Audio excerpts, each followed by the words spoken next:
एक महिला विमान में अपनी सीट बेल्ट बांधना भूल गई, पर किस्मत से उसकी जान बच गई, क्योंकि विमान के उड़ान भरने के कुछ ही समय बाद केबिन में अचानक तेज झटके महसूस हुए और अगले ही पल विमान के ढांचे में एक बड़ा छेद हो गया, जिससे पीछे की सीटों पर बैठे यात्री तुरंत बाहर खींच गए और महिला भी सीट बेल्ट न होने से अपनी सीट से बाहर गिर गई और जड़त्व के कारण वह बेकाबू होकर लुढ़कने लगी। तभी संकट में पास ही मौजूद उसके बॉयफ्रेंड ने उसे समय रहते पकड़ लिया। उसने उसे वापस सीट पर खींचने की कोशिश की, पर विमान के बुरी तरह हिलने के कारण दोनों के हाथ छूट गए। एना ने अपनी ताकत लगाकर पास की चीजों को पकड़ लिया, हाथ बढ़ाकर अपने बॉयफ्रेंड को पकड़ने की कोशिश की, लेकिन अगले ही पल विमान का ढांचा टूट गया, उसका बॉयफ्रेंड गायब हो गया। एना कुछ समझ पाती उससे पहले ही कॉकपिट टूटकर अलग हो गया। विमान का वह हिस्सा जिसमें वह थी नीचे गिरने लगा। बचने की उम्मीद कम है। एना ने हार नहीं मानी। उसने अपने आसपास की चीजों को मजबूती से पकड़ लिया और संतुलन बनाए रखने की कोशिश की। एक और जोरदार झटका लगा। जब एना को होश आया तो वह अपनी सीट पर गिर चुकी थी। एना ने अपनी सीट बेल्ट बांध ली, अपनी किस्मत के भरोसे थी। विमान का वह हिस्सा एक जंगल की ओर गिरने लगा। हैरानी की बात यह थी कि वह इस भयानक हादसे में बच गई। अपने सामने विमान के मलबे को देखकर एना को विश्वास नहीं हो रहा था कि वह जीवित है। तभी उसके पैर में तेज दर्द हुआ। एना ने हिम्मत जुटाकर अपने शरीर के ऊपरी हिस्से को उठाया। तब उसे पता चला कि गिरने के दौरान एक स्टील की प्लेट उसके बाएं पैर के आर पार हो गई थी। इस घने जंगल में एना अच्छी तरह जानती थी कि अगर उसे जीवित रहना है तो उसे खुद पर ही निर्भर रहना होगा। उसने अपने दोनों हाथों से स्टील की प्लेट को मजबूती से पकड़ा और असहनीय दर्द सहते हुए उसे अपने पैर से बाहर निकाल दिया। थोड़ा संभलने के बाद उसने अपनी स्कर्ट का एक कोना फाड़ा और खून रोकने के लिए उसे सावधानी से अपने पैर पर लपेट लिया। फिर दर्द सहते हुए वह धीरे धीरे खड़ी हुई और मदद के लिए चारों ओर चिल्लाने लगी, इस उम्मीद में कि शायद कोई और भी जीवित बचा हो, लेकिन जवाब में केवल सन्नाटा ही मिला। तभी उसने देखा कि पीछे की सीट पर एक और यात्री है। उसे लगा कि शायद वह बेहोश है, लेकिन पास जाकर देखने पर पता चला कि वह पहले ही मर चुका था। इस समय एना को बहुत बेबसी महसूस हुई। उसने कभी नहीं सोचा था कि अपने बॉयफ्रेंड के साथ हनीमून पर जाने का उसका सपना ऐसा मोड़ लेगा, लेकिन उसे इस आपदा का सामना करना पड़ा। थकान के कारण वह जल्द ही गहरी नींद में सो गई, लेकिन कुछ ही देर बाद एक मच्छर के काटने से एना की नींद खुल गई और धुंधली सी हालत में उसे एक हेलीकॉप्टर की आवाज सुनाई दी। ध्यान से देखने पर उसे पता चला कि बचाव दल जीवित बचे लोगों की तलाश कर रहा है। ये देखकर एना की उम्मीदें जाग उठी।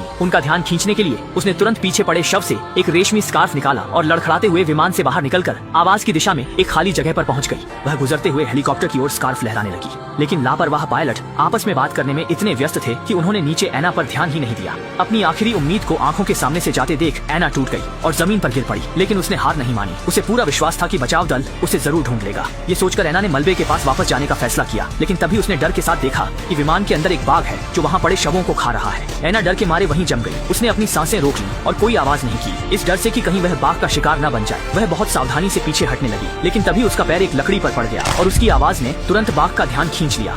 अगले ही पल बाघ उसकी ओर बढ़ने लगा। जब एना को लगा कि अब उसकी मौत निश्चित है, तभी वही हेलीकॉप्टर फिर से वहाँ से गुजरा और हेलीकॉप्टर की आवाज से डरकर बाघ वहाँ से भाग गया। इस तरह एना की जान बच गई, लेकिन इस घटना के बाद उसकी हिम्मत मलबे के पास वापस जाने की नहीं हुई। कोई और रास्ता न होने पर वह वहीं पास में बैठ गई और डर के मारे चारों ओर देखने लगी कि कहीं वह बाघ वापस न आ जाए। तभी अचानक उसकी नजर जमीन पर पड़े एक टेडी बियर पर पड़ी। जब उसने देखा, महिला ने जंगल में एक खिलौना भालू उठाया और तुरंत उसे जिंदा रहने का तरीका सूझ गया। उसने तेजी से खिलौना भालू पर लगे टैग को हटाया, फिर उसके अंदर लगी सेफ्टी पिन निकाल ली। वह आदिम जंगल में फंसी थी और सबसे जरूरी था दिशा पहचानना। उसे याद आया कि उसके बॉयफ्रेंड ने उसे जंगल में जिंदा रहने की तरकीबें सिखाई थी, तो अन्ना ने जल्दी से उन्हें आजमाना शुरू कर दिया। उसने सेफ्टी पिन को अपने कपड़ों पर तेजी से रगड़ा, जिससे उसमें चुंबकीय शक्ति आ गई। फिर उसे एक पत्ते पर रख दिया। जैसे ही पिन पत्ते के साथ घूमने लगी, अन्ना को आखिरकार दिशा का पता चल गया। अब वह बच निकलने के लिए तैयार थी। उसने तुरंत ही कार्रवाई शुरू करने का फैसला किया। वह पहले नदी के किनारे गया और अपनी प्यास बुझाई, फिर एक बड़ा थैला पानी से भर लिया। इसके बाद वह मलबे के पास वापस गया ताकि कुछ सामान खोज सके, लेकिन उसे कोई भी काम की चीज नहीं मिली। ठंड से बचने के लिए उसे लाश पर से कपड़े उतारकर खुद पहनने पड़े। जाने से पहले उसने पानी की थैली को अपनी छड़ी से बांध लिया। ये सब करने के बाद उसने दृढ़ निश्चय के साथ घर लौटने की राह पकड़ ली, लेकिन उसके लिए जो पहले से ही गंभीर रूप से घायल था, हर कदम चलना बेहद मुश्किल था।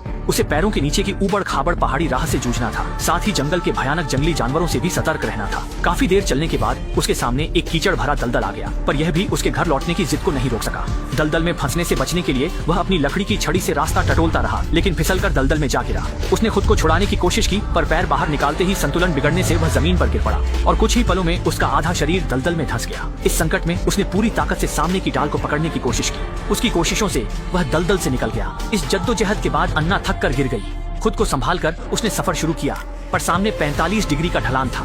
पीछे हटने का रास्ता न था। वह छड़ी के सहारे बढ़ती रही, पर पहाड़ी के बीच पहुंचते ही उसका पैर फिसला और वह नीचे लुढ़क गई। सौभाग्य से वह जगह ज्यादा ऊंची नहीं थी, इसलिए अन्ना को सिर्फ हल्की चोटें आईं। पिछली सीख के बाद इस बार उसने खड़े होने की बजाय धीरे धीरे रेंगते हुए ऊपर चढ़ना शुरू किया। आखिरकार 2.5 घंटे की मेहनत के बाद वह किसी तरह उस खड़ी ढलान को पार करने में सफल हो गई। लेकिन मुश्किलें यहीं खत्म नहीं हुई। अभी वह आगे बढ़ ही रही थी कि फिर से उसे वही बाघ दिखाई दिया जिससे वह पहले भी टकरा चुकी थी। ये देखकर वह बुरी तरह डर गई और सावधानी से बगल की ओर सरकने लगी। लेकिन इस बार वह किस्मत वाली नहीं थी। बाघ ने अचानक सिर घुमाया और उसे देख लिया। ये देखते ही अन्ना ने दौड़ लगा दी, पर 2 पैर 4 पैरों से कैसे तेज दौड़ सकते हैं। कुछ ही पलों में बाघ ने उसका पीछा कर लिया और जब वह पकड़ी जाने वाली थी तभी कुछ ऐसा हुआ जिसकी उम्मीद नहीं थी। वह गलती से एक दरार में गिर गया। बाघ का पीछा छुड़ाने में सफल रहा। आखिरकार बाघ ने हार मान ली और वापस लौट गया। जब ऊपर शांति हो गई तब अन्ना ने हिम्मत करके बाहर निकलना और अपना रास्ता जारी रखना शुरू किया। लेकिन वह ज्यादा दूर नहीं गई थी कि उसने जमीन पर एक सूटकेस देखा। उसने सूटकेस से लाइटर निकाला। शाम ढलने लगी। अन्ना ने उसी लाइटर से अलाव जलाया। इससे उसे ठंड से राहत मिली, जंगली जानवरों से भी सुरक्षा मिली और वह चैन की नींद सो सकी। अगले दिन सुबह अन्ना ने घर लौटने का सफर शुरू किया। ऊंचाई पर चढ़कर दूर तक देखने की सोच के साथ अन्ना ने अपनी घायल टांग के साथ पहाड़ चढ़ना शुरू किया। लेकिन जैसे ही वह मुश्किल से पहाड़ की चोटी पर पहुंची, सामने का दृश्य देखकर उसका दिल टूट गया। उसकी आंखों के सामने जो नजारा था, चारों ओर सिर्फ घना जंगल फैला हुआ था, अंतहीन था। उसकी धीमी रफ्तार से आबाद जगह तक पहुंचना सालों का काम था। जब अन्ना निराश हो चुकी थी तभी उसे पता चला कि विमान का कॉकपिट नदी पार है। अन्ना में फिर उम्मीद जगी। एक महिला जंगली इलाके में 3 दिन रात फंसी थी। जब वह लगभग निराश हो चुकी थी तभी उसने नीचे देखा और हैरान रह गई कि दुर्घटनाग्रस्त विमान का कॉकपिट ठीक नदी के उस पार गिरा था। अन्ना खुश हुई। उसने सोचा कॉकपिट में जीवन रक्षक उपकरण होंगे, इसलिए वह बिना गंवाए पहाड़ी से उतरने लगी नदी पार करने। लेकिन उसकी टांग में चोट थी जिससे वह खड़ी नहीं हो पा रही थी। जल्द ही तेज बहाव ने उसे गिरा दिया और धारा ने अपनी चपेट में ले लिया। गनीमत रही उसने तैरना सीखा था। वह तैरकर किनारे तक पहुंच गई। पत्थर पकड़कर नदी पार कर गई। बिना रुके वह कॉकपिट में पहुंची। देखने पर उसे एक सिग्नल गन और 3 सिग्नल फ्लेयर मिली। अन्ना ने तुरंत फ्लेयर लोड की और आसमान में एक फायर किया। लेकिन जब वह दोबारा फायर करने की तैयारी कर रहा था तभी उसे एहसास हुआ कि सिग्नल गन का इस्तेमाल इस तरह नहीं किया जाता और बेहतर होगा कि बाकी गोलियां बचाकर रखी जाएं ताकि बचाव दल पास आए तब उनका इस्तेमाल किया जा सके। लेकिन जैसे ही ठंडी हवा का झोंका आया, उसके फटे पुराने कपड़ों में वह ठंड से कांपने लगा। उसने आग जलाकर गर्म करने की कोशिश की, लेकिन दुर्भाग्यवश टिंडर खत्म हो गया था। धीरे धीरे अन्ना का मनोबल डगमगाने लगा। उसे लगा कि इस विशाल और अनंत जंगल में बचाव दल के लिए उसे ढूंढ पाना मुश्किल है। ये सोचकर कि यहाँ ठंड से तड़प तड़प कर मरने से अच्छा है कि एक बार में ही सब खत्म कर लिया जाए, उसने प्लास्टिक की थैली अपने सिर पर डाल ली ताकि खुद को घुटन से मार सके। लेकिन ठीक उसी समय उसे हल्के हल्के सामने की पेड़ पर अपने बॉयफ्रेंड का बैग लटकता हुआ दिखाई दिया। वह जल्दी से बैग को नीचे उतार लाया और उसमें अपने बॉयफ्रेंड द्वारा उसके लिए बनाई गई स्केच देखी। ये देखकर अन्ना को अपने और बॉयफ्रेंड के साथ बिताए पुराने पल याद आ गए। ये सब देखकर उसमें फिर से जीने की चाहत जाग उठी। क्या पता उसका बॉयफ्रेंड भी जिंदा हो। ये सोचते ही अन्ना तुरंत अपने बॉयफ्रेंड को ढूंढने निकल पड़ी। लेकिन हकीकत ने उसे करारा झटका दिया।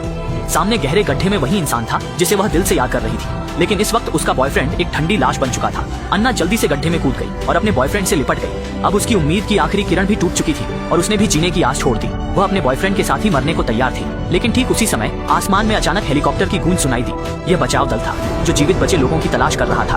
अपने सामने मरे बॉयफ्रेंड को देखकर अन्ना खुद को रोक न पाई और फूट फूट कर रो पड़ी। वह यह भी जानती थी कि उसके बॉयफ्रेंड की आखिरी ख्वाहिश यही होगी कि वह खुद अच्छी तरह जी।